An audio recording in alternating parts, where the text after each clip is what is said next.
Hello students and जय हिंद। I welcome you all to Magnet Brains, एक ऐसा प्लेटफॉर्म जहां पे क्लास 1 से लेकर क्लास 12 तक सारा का सारा क्वालिटी एजुकेशनल कंटेंट आप लोगों तक एक्सक्लूसिवली फ्री ऑफ कॉस्ट लेकर आया जाता है।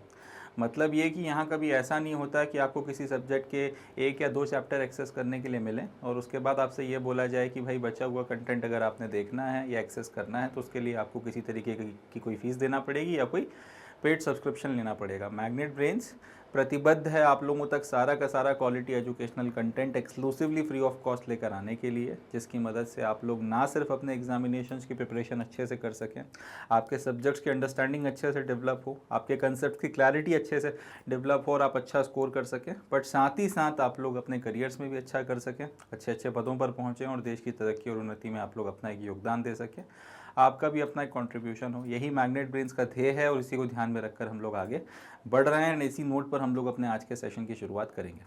सो लास्ट सेशन में हम लोग पढ़ रहे थे योगासन्स के बारे में। हम लोगों ने इसके 3 सेशंस अभी तक जो हैं या 3 लेक्चर्स योगासन वगैरह डिस्कस करने में अपने लगा दिए थे। Class 11th health and physical education की एनसीईआरटी की जो हमारी किताब है उसके चैप्टर नंबर 6 का ये हमारा टॉपिक अभी चल रहा है और इस टॉपिक का नाम क्या है, yoga and it's relevance in the modern time.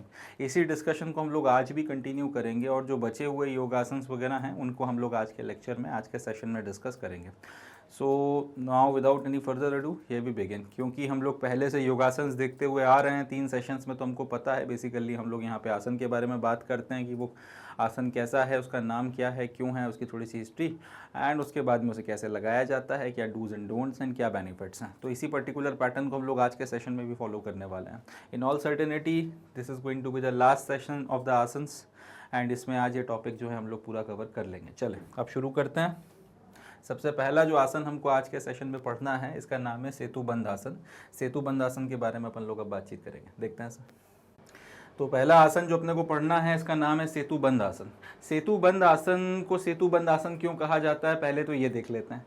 देखिए सेतुबंध आसन में 2 शब्द आ रहे हैं, सेतु आ रहा है और दूसरा आ रहा है बंध या बंधा। यहाँ पे जैसे बंधा लिखा हुआ है मगर इसे बंध पढ़ते हैं हिंदी में या फिर संस्कृत में देखेंगे तो बंध पढ़ा जाता है। तो सेतु शब्द का जो मतलब है इसको बोला, इसका सेतु शब्द का मतलब होता है ब्रिज, ठीक है जी। पुल हम लोग हिंदी में आजकल सामान्य तौर पे इस्तेमाल करते हैं पुल शब्द ब्रिज वगैरह के लिए, मगर सेतु जो है इसके लिए जो संस्कृत में ब्रिज के लिए स्टैंडर्ड शब्द है। और बंध का मतलब होता है बाइंड इंग्लिश में, मगर यहाँ पर बंध का मतलब या बंध का मतलब है सेतु बनाना, ठीक है जी। तो सेतु बंध का मतलब होता है सेतु बनाना या फिर सेतुबंध का मतलब होता है formation of a bridge, English में अगर हम लोग इसको बोलना चाहें, ठीक है जी। अब क्योंकि इस आसन में हमारी बॉडी जो है इस तरीके से पोजीशन हो जाती है, इस तरीके से पोस्चर ले लेती है जैसे कि एक ब्रिज हम लोगों ने बना लिया अपनी बॉडी से, या फिर हम लोग ब्रिज को जो है इमिटेट कर रहे हैं, इसलिए इस आसन का नाम पड़ गया है सेतुबंध आसन। तो याद रखिएगा सेतुबंध आसन को सेतुबंध आसन क्यों बोला जाता है, क्योंकि इसमें हमारी बॉडी एक ब्रिज को इमिटेट करती हुई समझ में आती है। जैसे इसमें ये जो साधक हैं या साधिका हैं, इनका जो बॉडी है ये एक ब्रिज की को इमिटेट करता हुआ दिख रहा है, एक ब्रिज जैसा जो है यहाँ से यहाँ तक आपको बनता हुआ समझ में आ रहा है, इसलिए इसको सेतुबंध आसन बोला जाता है। सेतु शब्द का मतलब ब्रिज होता है और बंध का मतलब बांधना, तो ब्रिज बांधना, उसके लिए सेतुबंध आसन का शब्द का इस्तेमाल, सेतुबंध का इस्तेमाल किया जाता है और वो आसन या फिर वो पोस्चर हम लोग अपनी बॉडी के साथ लगा रहे हैं, इसलिए सेतुबंध आसन बोल दिया। चलें अब करते कैसे हैं वो देख लेते हैं। सबसे पहले अब इसकी प्रैक्टिस कैसे की जाती है। पहली चीज जो आपको करनी है वो ये है कि आप एकदम अपना पीठ के बल लेटना है और अपनी बॉडी को एकदम रिलैक्स छोड़ देना है। पीठ के बल जो है आपको लेटना है, आपकी एकदम स्ट्रेट लाइन में आप लेटेंगे, आपके दोनों जो हाथ हैं वो साइड में आपकी बॉडी के रखे रहेंगे, पैर एकदम सीध में है, आपका सर एकदम रखा हुआ है, कोई तकिया या कोई और सपोर्ट लेने की जरूरत नहीं है। सिंपल आप ऐसे मैट वगैरह पे या ग्राउंड पे आप लेट सकते हैं, ठीक है जी। दरी वगैरह बिछा के या मैट पे आप इस तरह से नॉर्मल एकदम लेट जाइए। इसके बाद में अब करना यह है कि bend both the legs at the knees and bring the heels near the buttocks. अब लेटे लेटे सबसे पहले तो अपने पैर उठाएं, या फिर यूं बोलना चाहिए कि आपने दोनों लेग्स वगैरह जो हैं उनको बेंड करें और दोनों नीज से अपने दोनों लेग्स को बेंड करके आपकी जो हील्स वगैरह हैं उनको अपने बुटक्स के पास में लाने की कोशिश करें। जितना आप अपने बुटक्स के पास में ला सकते हो लेकर आए। अभी फिलहाल तो ये इन्होंने पूरा का पूरा सेतुबंध आसन लगा लिया है, मगर आप अपना पोस्चर कैसा है, अभी अपन जमीन से लगकर लेटे हुए हैं और अपने पैरों को उठाकर आप अपने हील्स को जितना सके अपने बुटक्स के पास में लेकर आ जाइए, ठीक है जी। उसके बाद में while holding both the ankles firmly keep the knees and feet in one straight line, separation between the legs should be same as the distance between the shoulders. अब जब आप अभी लेटे हुए हो पीठ के बल और आपने अपने पैरों को जो है मोड़कर घुटनों से या एंकल से अपने घुटनों से जो है अपने नीज वगैरह से मोड़कर जो है अपने पैरों को जो है अपने बुटक्स वगैरह के पास अब अपनी फीट्स को लेकर आ गए। अब यहां पर दो बातों का ध्यान रखना है। पहली चीज तो ये कि आपके जो दोनों फीट्स हैं उनके बीच में उतना ही डिस्टेंस होना चाहिए जितना आपके दोनों कंधों के बीच में। तो जितना आपके कंधों के बीच में डिस्टेंस है आपको पैरों के बीच में भी उतना ही डिस्टेंस रखना है, पहली चीज। दूसरी चीज जो आपको करनी है वो ये है कि आपका ये जो फीट है और आपका जो ये एंकल है वो दोनों एकदम स्ट्रेट लाइन में होने चाहिए। इस बात का बहुत ध्यान रखिएगा, ये बहुत इंपॉर्टेंट है। ये दोनों जो है एक दूसरे के साथ एकदम जो है स्ट्रेट लाइन में होने चाहिए। अब यहां पर अब आपने यहां तक जो है ये प्रक्रिया कर ली, इसके बाद में आप धीरे धीरे सांस लेना शुरू करें। और जैसे जैसे आप सांस लेते जा रहे हैं तो सांस लेने के साथ में धीरे धीरे आप अपने हिप्स वगैरह को या फिर अपने बुटक्स वगैरह को और अपने जो ट्रंक वगैरह है ये पूरा जो पोर्शन है उसको जितना ऊपर उठा सकते हैं उठाइए और एक ब्रिज फॉर्म करने की कोशिश करिए, ठीक है जी। जितना आप उसको ऊपर उठा सकते हैं उठाएं और एक ब्रिज के फॉर्म में रहने की कोशिश करें। और इस पोजीशन को जितनी देर तक आप पकड़ सकते हैं पकड़िए। अगर शुरू में अभ्यास नहीं है, 5-7 सेकंड से ज्यादा नहीं हो रहा तो कोई बात नहीं, अभ्यास बढ़ाते जाइए। और अभ्यास बढ़ाने के साथ में 10 से 30 सेकंड के बीच में जहां तक भी आपको ठीक लगता है वहां तक आप रखें। और इस प्रक्रिया में जब आप इस तरीके से सेतु बंद की अवस्था में हैं, इस वक्त में आपकी ब्रीथिंग रुकनी नहीं चाहिए कि आप सांस रोक के बैठ गए। आपने नॉर्मल ब्रीथिंग कंटिन्यू रखनी है, सांस लगातार लेते रहना है, याद रखिएगा इस बात को। ना बहुत ज्यादा तेज लेना है ना बहुत ज्यादा रोक के रखनी है, जैसे नॉर्मल आपकी सांस चल रही है। मैं आपसे बात कर रहा हूं मगर सांसें तो चल रही है ना, तो इसी तरीके से आपको नॉर्मल अपना जो है सांसें वगैरह लेनी है। Exhale slowly return to the original position and relax in shavasana. तो उसके बाद में एक्सेल करते हुए धीरे धीरे अपनी सांसें छोड़ते हुए रिलैक्स करें, वापस अपने नॉर्मल पोस्चर में आ जाएं और जिस तरह से आप लेटे हुए थे उसी तरह लेटे रहें। इस आसन को कई बार हम लोग शवासन भी बोल देते हैं, तो आप शवासन में रिलैक्स करें या जैसे पीठ के बल लेटे हुए थे उसी तरह से लेटकर रिलैक्स करें। फिर करना चाहते हैं फिर कर लें। ये जो है आपका सेतु बंद आसन है। एक बार फिर से देख लेते हैं फिर आगे बढ़ेंगे। सेतु बंद आसन में क्या किया जा रहा है, सबसे पहले तो आप शवासन में लेटे हुए हैं। शवासन चलिए क्योंकि अभी पढ़ा नहीं है तो शवासन शब्द ना बोलकर अभी हम लोग बोल देते हैं कि सबसे पहले हम लोग पीठ के बल लेटे हुए हैं, एकदम रिलैक्स्ड। आपके हाथ पैर सब कुछ एकदम सीध में है, हाथ एकदम आपकी बॉडी के साइड में ट्रंक के साइड में इस तरीके से रखे हुए और एकदम रिलैक्स होकर लेटे हुए हैं, ठीक है जी। अब आपने करना यह है, सबसे पहले आपने अपने जो नीज वगैरह हैं वहां से अपने लेग्स वगैरह को मोड़ना शुरू करना है। अपने जो घुटने वगैरह हैं वहां से अपने दोनों लेग्स वगैरह को अपने मोड़ना शुरू करना है। और अपनी जो फीट्स वगैरह हैं इनको आप जितना हो सके अपने बुटक्स के उतना ज़्यादा क्लोज लेकर आइए। इसके बाद में अब आपने करना यह है कि सांसें लेते हुए अपना जो ये पोर्शन है, जिस आपके हिप्स हो गए या बुटक्स हो गए, आपकी जो बैक हो गई, सबको जो है ऊपर की तरफ में उठाना है जितना आप उठा सकें। उठा के आप इसको उठा के रखिए और इस पर्टिकुलर पोजीशन में ब्रिज का फॉर्मेशन जो है रखना है। हाथ वगैरह एकदम स्ट्रेट होने चाहिए। आपका जो नीज हैं और आपके जो एंकल्स वगैरह हैं ये एकदम आपका जो है स्ट्रेट लाइन में होने चाहिए। और इनके बीच में जो डिस्टेंस होना चाहिए यहाँ पर ये उतना ही होना चाहिए जितना आपके शोल्डर्स के बीच का डिस्टेंस है। और इस पर्टिकुलर पोस्चर को आप मेंटेन करके रखें। इसके बाद में जितनी देर तक आप इसको पकड़ सकते हैं पकड़ के रखें इस आसन को। फाइनली रिलैक्स करते हुए धीरे धीरे वापस अपने नॉर्मल पोस्चर में लौटकर आ जाएं। ये जो है अब यहाँ पे फिर आप रिलैक्स कर सकते हैं सांसें छोड़ते हुए शवासन की अवस्था में लेटे लेटे, या फिर जो आपका पहले से आप पीठ के बल लेटे हुए थे, और इस तरीके से जो है ये आसन पूरा लग जाएगा। जितनी बार चाहते हैं इसकी प्रैक्टिस करें और वक्त के साथ में इसका अभ्यास बढ़ाया जा सकता है। अब जो बातें हैं जिनका ध्यान रखना है, डूज एंड डोंट्स। सबसे पहले तो अपनी जो फीट हैं वो बुटक्स के जितना करीब लाई जा सकती हैं लेकर आइए। हो सकता है शुरू में जब आप इसकी प्रैक्टिस करना शुरू करेंगे तब पैर उतने ज़्यादा ना बेंड करें वजन वगैरह के चलते, या किसी भी कारण से कि पैर आपके बहुत ज़्यादा आगे ना आए। परेशान नहीं होना है उस चीज़ से आप, मगर जितना धीरे धीरे कोशिश कर अपने पैरों को करीब ला सकते हैं लेकर आइएगा। इसके बाद में आपकी नीज वगैरह वर्टिकल रहनी चाहिए ग्राउंड के साथ में। इंपॉर्टेंट बात है, आपकी नीज को वर्टिकल होना होगा ग्राउंड के साथ में। इसके अलावा जब आप अपने बॉडी को या बुटक्स वगैरह के पोर्शन को उठाएं तो किसी तरीके का कोई जर्क नहीं लगना चाहिए फाइनल पोजीशन में आते वक्त। एंड सबसे बड़ी बात यह कि सर्वाइकल स्पॉन्डिलाइटिस की अगर समस्या हो तो फिर इसको ना करें, जर्क वगैरह ना दें, झटका ना मारें, बॉडी को धीरे धीरे ग्रेजुअली उठाकर उस आसन में उस पोजीशन में लेकर आएं। जितना करते बन रहा है करें एकदम। अगर आपसे आइडियली नहीं हो रहा है तो भी कोई बात नहीं है, वक्त के साथ में धीरे धीरे वो हो जाएगा, मगर जर्क ना मारें बॉडी में, एक चीज। एंड सर्वाइकल स्पॉन्डिलाइटिस की अगर समस्या है तो फिर उस केस में आपको ये आसन अवॉइड करना चाहिए, उस केस में इसे ना करें। अब बेनिफिट्स की बात कर लेते हैं। तो सबसे पहले तो आपकी बैक का जो स्ट्रेन है वो चला जाएगा, इससे जो भी आपके स्ट्रेन वगैरह डेवलप हो रहे हैं वो सब के सब निकल जाएंगे। दूसरा, आपका जो कॉलन वगैरह है उसका उसकी अच्छी खासी स्ट्रेचिंग हो जाती है, उसका अच्छा खासा मसाज हो जाता है, और आपके जो दूसरे एब्डोमिनल ऑर्गन्स वगैरह हैं उनका भी अच्छा खासा स्ट्रेचिंग और अच्छा खासा मसाज वगैरह जो है हो जाता है। तीसरी चीज़ ये कि इस पर्टिकुलर शवासन की अवस्था में लेटकर सांस लेने से और इनहेल एक्सहेल करने से आपकी लंग्स की कैपेसिटी वगैरह जो है काफ़ी ज़्यादा इंप्रूव होती है। इसके अलावा आपकी बैक मसल्स वगैरह को काफ़ी ज़्यादा स्ट्रेंथ या प्रोवाइड करता है, और आपकी जो स्पाइन है खास तौर पे आपकी जो रीढ़ है उसमें ये फ्लेक्सिबिलिटी और स्ट्रेंथ वगैरह लेकर आता है, इसलिए इंपॉर्टेंट है, इसलिए ये रेलेवेंट है। चलें, तो ये जो है अपना सेतुबंध आसन हो गया। इसके बाद में हम लोग विपरीत करणी आसन को देखते हैं। विपरीत करणी आसन का क्या मतलब होता है इसके बारे में हम लोग बातचीत करेंगे, देखते हैं। विपरीत करणी आसन का अब हम लोग सबसे पहले तो मतलब देखते हैं। संस्कृत भाषा में विपरीत जो शब्द है इसका मतलब होता है अपोजिट, और करनी शब्द का मतलब होता है डूइंग। अब यहाँ पे करानी भी आप इसको पढ़ सकते हो इंग्लिश में, मगर ये करनी पढ़ा जाता है, याद रखिएगा, विपरीत करनी, ठीक है जी। तो विपरीत का मतलब अपोजिट हो गया और करनी का मतलब हो गया डूइंग। तो इसका मतलब होता है, इसका मतलब हुआ एक ऐसा आसन, अगर विपरीत करनी पूरा एक मिला के पढ़ा जाए तो इसका मतलब होता है एक ऐसा आसन जिसमें आपकी बॉडी का जो स्टेट है वो नॉर्मल आपके पोस्चर से डिफरेंट है या फिर आपके पोस्चर से अपोजिट है। टू बी स्पेसिफिक, इसका मतलब होता है कि आपके पैर जो हैं वो ऊपर की तरफ में है और आपका सर जो है वो नीचे की तरफ में है। जनरली आपका नॉर्मल पोस्चर क्या है, सर ऊपर की तरफ में है, पैर नीचे की तरफ में अगर आप खड़े हुए हैं, एक नॉर्मल पोस्चर जो इस तरीके का होता है।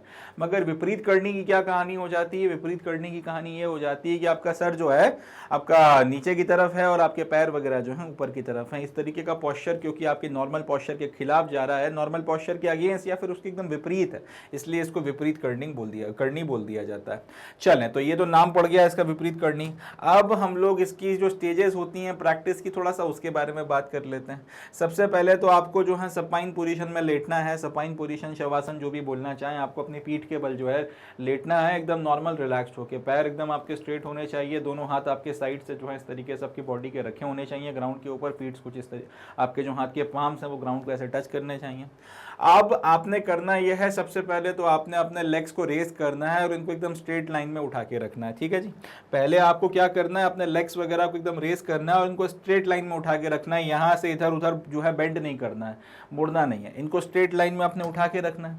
इसके बाद में अब आपने push down on the arms and hands and raise the buttocks. इसके बाद में आपको अपने आर्म्स की मदद से push down on the arms and hands and raise the buttocks. अब यहाँ पर आपको अपने आर्म्स की मदद से जो है अपने बुटक्स वगैरह को रेस करना है कुछ इस तरीके से। आपने कमर या फिर अपने हिप्स वगैरह के ऊपर आपने इस तरह से हाथ रखना है और ऊपर की तरफ में पुश करना है, प्लस अपनी तरफ से भी यहाँ बॉडी का जो ये हिस्सा है इससे एफर्ट मारना है ऊपर की तरफ में, और इस तरीके से आपको उठा के रखना है। Support the lower back with hands keeping elbows on the floor. तो आपने अपना ये वाला जो पोर्शन है इसको ऊपर की तरफ में उठा के रखा है और हाथ की मदद से जो है सपोर्ट वगैरह कर रहे हैं।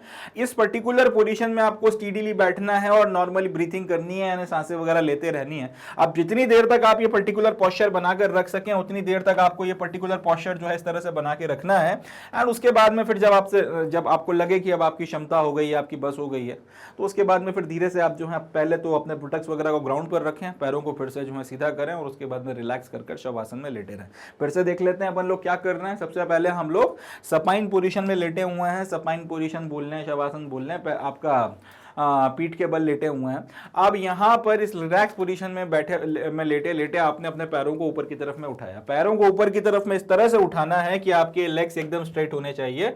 आपके जो घुटने हो गए, आपकी जो फीट्स हो गई, आपके जो बुटक्स हो गए, तीनों जो है एकदम स्ट्रेट लाइन में आने चाहिए, पहली चीज, ठीक है जी। इसके बाद में दूसरा काम क्या करना है, अब धीरे से आपको अपना जो ये वाला पोर्शन है, बुटक्स वाला जो पोर्शन है, इसको ऊपर की तरफ में लेकर जाना है। अब इसको उठाते वक्त में आप चाहें तो अपने हाथों की भी मदद ले सकते हैं, उससे भी जो है पुश कर सकते हैं, या फिर उठा लें और उसके बाद अपने हाथों को रखकर यहाँ पर इस तरीके से सपोर्ट करें। ध्यान रखने वाली बात यह है कि जब आप इसको सपोर्ट कर रहे होंगे तब आपकी जो यहाँ तक आपके हाथ वगैरह हैं या एल्बोज वगैरह के, आपका पहले तक के जो हाथ वगैरह हैं, यहाँ तक कि आपके हाथ एकदम ग्राउंड से टच होने चाहिए। इनके बीच में उतना ही डिस्टेंस होना चाहिए जितना आपके शोल्डर्स के बीच में हो, और यहाँ से फिर आप अपने बॉडी को जो है सपोर्ट करें। शुरू में जब आप ये आसन लगाएंगे हो सकता है 2, 5, 7 सेकंड से ज्यादा ना हो, वक्त के साथ में धीरे धीरे प्रैक्टिस होती है। हो सकता है पहले पहले आप इतना कंफर्टेबली से कर भी ना पाए, तो धीरे धीरे करिएगा, 2 5 7 सेकंड जितना आपसे करते बने उतना ही करिए, और धीरे धीरे फिर आप अभ्यास बढ़ाएंगे तो इसकी हैबिट लग जाती है। तो इस पर्टिकुलर पोजीशन में अब आपको स्टेडी रहना है। नॉर्मली इस पूरी प्रक्रिया में एक चीज़ का जो ध्यान रखना है, पूरे वक्त में ना सांसें रोकनी है, ना सांसें बहुत तेज़ लेनी है। अपनी नॉर्मल जो रिलैक्स तरीके की ब्रीथिंग है वो आपकी चलती रहनी चाहिए, और उसके बाद में फाइनली आप इस पोजीशन को रिलीज करके फिर से अपने बैक पर आ जाएंगे और रिलैक्स करें। अब यहाँ पे क्या डूज और क्या डोंट्स हैं, थोड़ा सा उस पर बात कर लेते हैं। पहली चीज़ तो ये कि आपको बॉडी का जो बैलेंस है वो एल्बोज पे बना के रखना है। इसके अलावा दूसरी चीज़ कि आपको नीज को स्ट्रेट रखना है। तीसरी बात यह कि आपको ये पॉस्चर की प्रैक्टिस इमीडिएटली बहुत ज़्यादा वॉयलेंट एक्सरसाइजेस के बाद में नहीं करनी है। जब आपने खूब तगड़ा मेहनत या खूब वर्कआउट किया हुआ है और आप शरीर एकदम से खूब गर्म है और उस वक्त अगर आपका मन हुआ कि ये वाला आसन लगा लेते हैं, तो ये ठीक नहीं होगा, क्योंकि उस वक्त आप बॉडी को अच्छे से उठा भी लोगे सारी चीज़ें, बट उसका नेगेटिव असर होगा या कोई खास फायदा वो करेगा नहीं।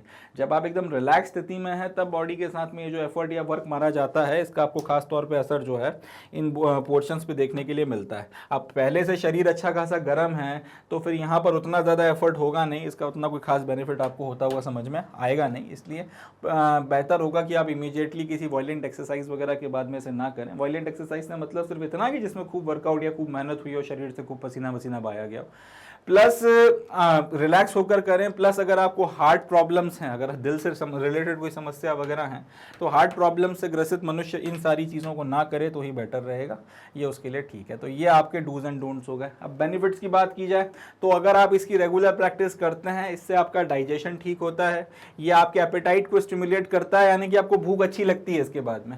एंड इसके अलावा ये आपके कॉन्स्टिपेशन वगैरह को अच्छे से रिलीव कर देता है, आपका पेट एकदम साफ हो जाता है, कोई कॉन्स्टिपेशन की समस्या उसके बाद में आपको नहीं महसूस होती है, पहली चीज। दूसरा ये कि इसके चलते आपका ब्लड सर्कुलेशन जो है ब्रेन में वो बहुत ज्यादा इंक्रीज होता है, आपकी ब्रेन की फंक्शनिंग जो है और ज्यादा बढ़ती है।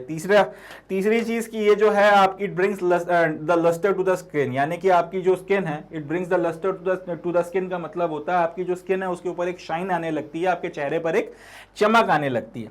इसके अलावा आपकी बॉडी में जो थायराइड हो गया, पैराथायराइड हो गया, थाइमस ग्लैंड्स वगैरह हो गए, इन सब की फंक्शनिंग वगैरह जो है वो उसको बैलेंस करता है, और इसमें जो है आपको जो भी आप इन ग्लैंड्स वगैरह से जो भी आपके हार्मोन्स वगैरह निकलने हैं, बॉडी को जितनी रिक्वायरमेंट है उतना ही जो है फिर वो उससे बाहर आएंगे।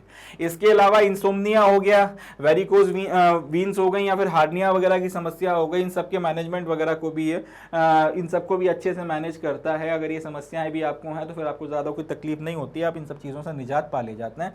ये सारे जो हैं अपने विपरीत करणी आसन के बेनिफिट्स वगैरह हैं, तो विपरीत करणी आसन की प्रैक्टिस किया करें, और इससे शरीर काफ़ी ज़्यादा फिट फाइन एंड स्लिम रहता है। तो इसको आप प्रैक्टिस में ला सकते हैं, इसको आप अगर प्रैक्टिस करेंगे तो आपको इसका काफ़ी ज़्यादा बेनिफिट देखने के लिए मिलेगा।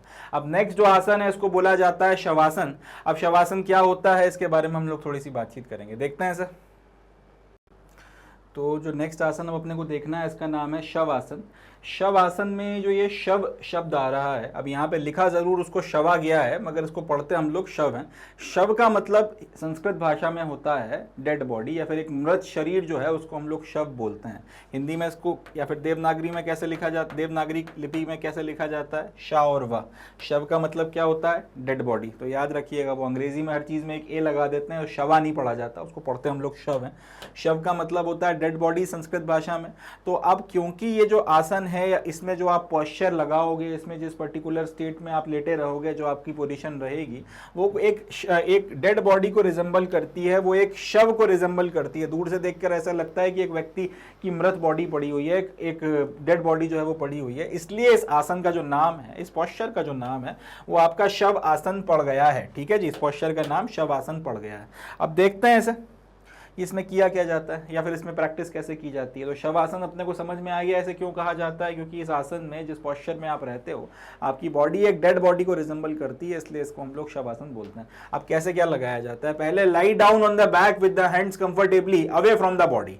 Lie down on the back with the hands comfortably away from the body का मतलब कि आप अपनी पीठ के बल जो है लेट जाइए, पीठ के बल आप लेट गए, अपने हाथों को एक सर्टेन डिस्टेंस तक जो है अपनी बॉडी से दूर रखिए, और अपने जो पैर हैं, दूसरा है make a distance of 1 to 2 feet between the feets with toes pointing outwards. अब आपके जो पैर हैं इसमें भी 1 से 2 फीट का डिस्टेंस आप बना लीजिए।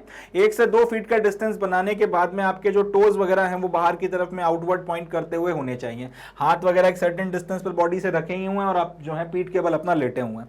अब place both the hands on the ground 10 inches away from the body with fingers in a semi flex position and palms facing upwards. अब क्या करना है, इसके बाद में अपने हाथों को कम से कम 8 से 10 इंच के डिस्टेंस पर अपनी बॉडी से रखना है।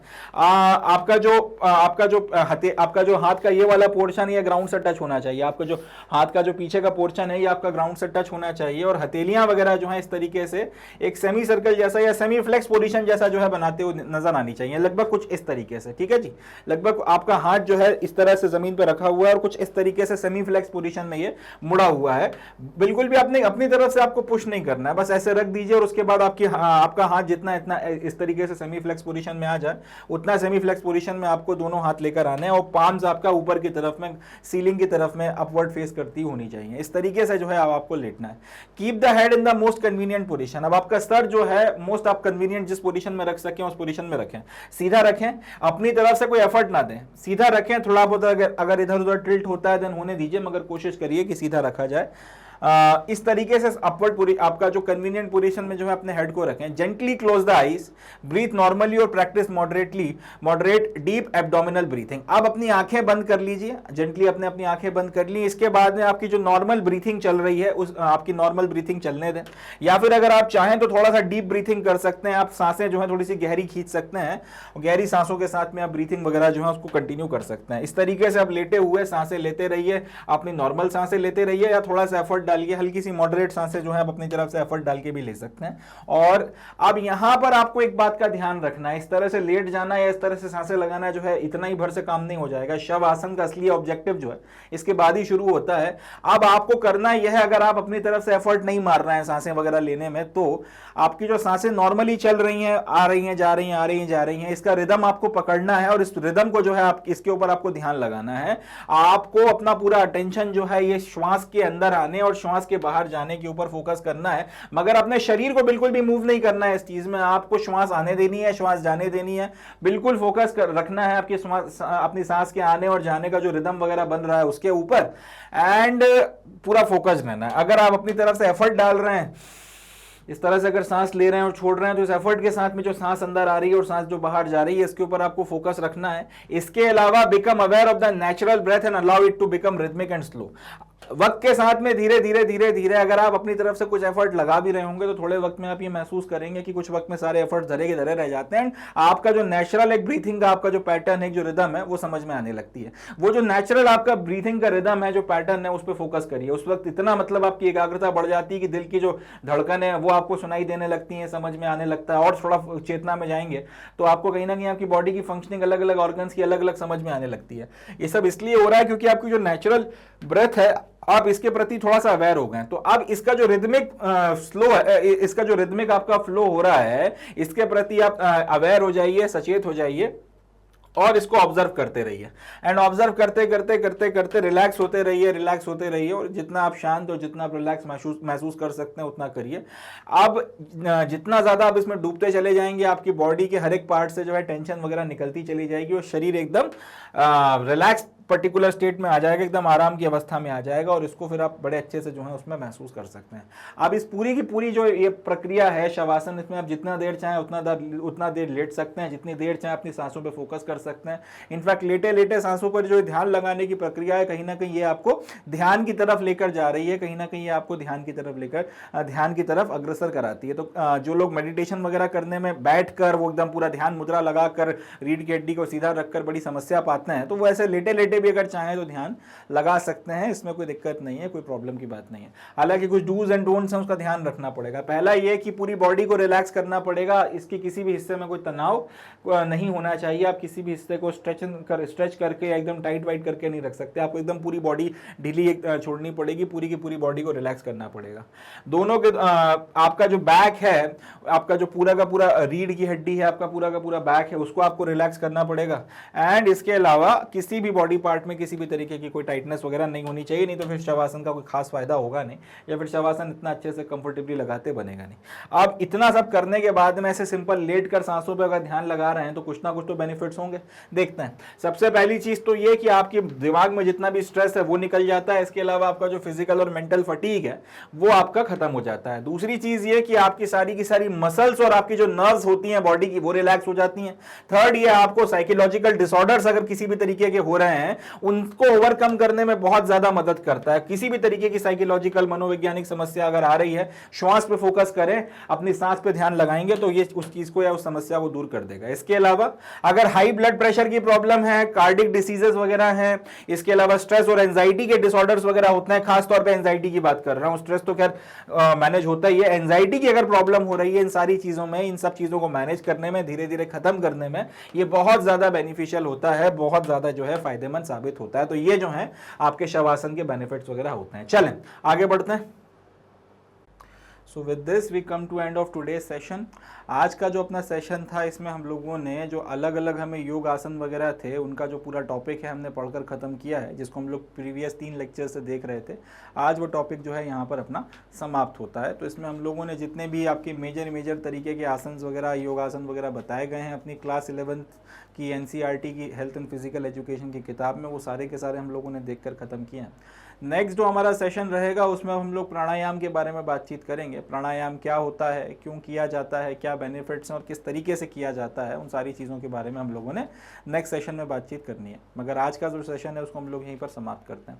अब समाप्त करने के पहले मैं आप लोगों को एक बात बताना चाहूँगा। जैसा कि मैंने आपको सेशन की शुरुआत में ही बताया था कि मैग्नेट ब्रेन्स पर आपको सारा का सारा quality educational content exclusively free of cost provide कराया जाता है। मतलब ये कि हम लोग कभी आपसे ये नहीं कहते कि हमारा कोर्स आप खरीदें और उसको इतने इतने दामों में खरीदा जा सकता है, उस पर फिर आप ये कूपन कोड लगा दीजिए तो उससे आपके दाम इतने कम हो जाएंगे और सिर्फ इतने इतने चार्जेस में आप इसको ले सकते हैं। हम आप लोगों से इस तरीके की बात नहीं करते। हम आपसे ये बोलते हैं कि आप हमारा कंटेंट 100% फ्री ऑफ कॉस्ट जो है उसको वॉच कर सकते हैं। इसके लिए आपको एक पैसा भी पे करने की ज़रूरत नहीं है। अब ये जो कंटेंट है हमारा जिसको आप देख सकते हैं एकदम फ्री ऑफ कॉस्ट, इसको 3 माध्यमों से या 3 मोड्स की मदद से एक्सेस किया जा सकता है। सबसे पहला होता है आपका, या तो आप अपना हमारे मैग्नेट ब्रेन्स के जो यूट्यूब चैनल है उन पर जाकर हमारा कंटेंट वगैरह एक्सेस कर सकते हैं, या फिर आप मैग्नेट ब्रेन्स की जो वेबसाइट है उस पर जाकर इसका कंटेंट एक्सेस कर सकते हैं, या फिर आप मैग्नेट ब्रेन्स का ऐप डाउनलोड कर सकते हैं और उसकी मदद से भी आप इस कंटेंट को कंज्यूम कर सकते हैं, इसको एक्सेस कर सकते हैं। चाहे तो आप इसको अपने मोबाइल फ़ोन पर चला सकते हैं, टैबलेट पर चला सकते हैं, लैपटॉप या PC पर चला सकते हैं। हर एक माध्यम पर जो है आप इसको एक्सेस कर सकते हैं। तो इसका बेनिफिट उठाएं, इससे जितना हो सके उतना ज़्यादा फ़ायदा लें। ना सिर्फ यहाँ पर आपको क्लास 1 से लेकर क्लास 12 तक का quality educational content school level पर मिलता है, स्कूल एजुकेशन मिलता है, मगर इसके अलावा आपको दूसरे एग्जाम्स और दूसरी चीज़ों का भी कंटेंट वगैरह यहाँ पर प्रोवाइड कराया जाता है। जैसे कि CBSE में इंग्लिश हिंदी मीडियम का कंटेंट तो आपको सारा का सारा मिलेगा ही मिलेगा।